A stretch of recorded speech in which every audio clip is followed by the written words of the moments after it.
રાજ્ય સરકારના દેવા અંગે મોટા સમાચાર સામે આવી રહ્યા છે। રાજ્ય સરકારનું દેવું 3,85,000 કરોડે પહોંચી ગયું છે। રાજ્ય સરકારે 2023-24માં લીધેલી લોનમાં આંકડા રજૂ થયા છે। વર્ષ 2023-24 દરમિયાન ગુજરાતનું કુલ દેવું 3.85 લાખ કરોડ રૂપિયા સુધી પહોંચ્યું છે। સરકારે વર્ષ 2023-24માં બજારમાંથી 30,000 કરોડની વધુ લોન લીધી હોવાનું પણ સામે આવ્યું છે। પોલિટિકલ એડિટર કિંજલ મિશ્રા જોડાઈ ગયા છે ફોન લાઈન પર। કિંજલ, રાજ્ય સરકારના દેવા અંગે મોટા સમાચાર કહી શકાય?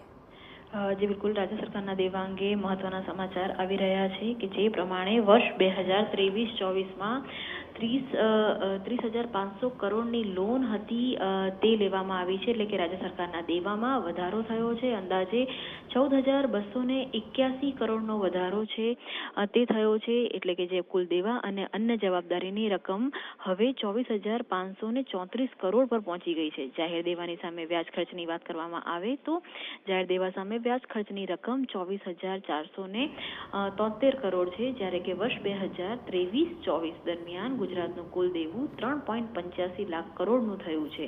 ગુજરાતના દેવામાં વ્યાજની ચૂકવણી 10.99% આધારે કરવામાં આવી રહી છે।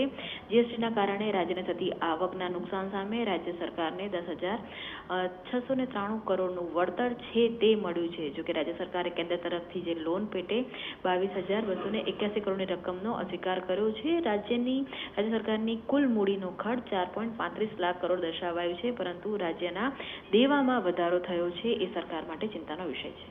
જી બિલકુલ કિંજલ, માહિતી બદલ આપનો આભાર। તો રાજ્ય સરકારે વર્ષ 2023-24માં લોન લીધી હતી, જેના આંકડા રજૂ થયા છે। વર્ષ 2023-24 દરમિયાન ગુજરાતનું કુલ દેવું 3.85 લાખ કરોડ સુધી પહોંચ્યું।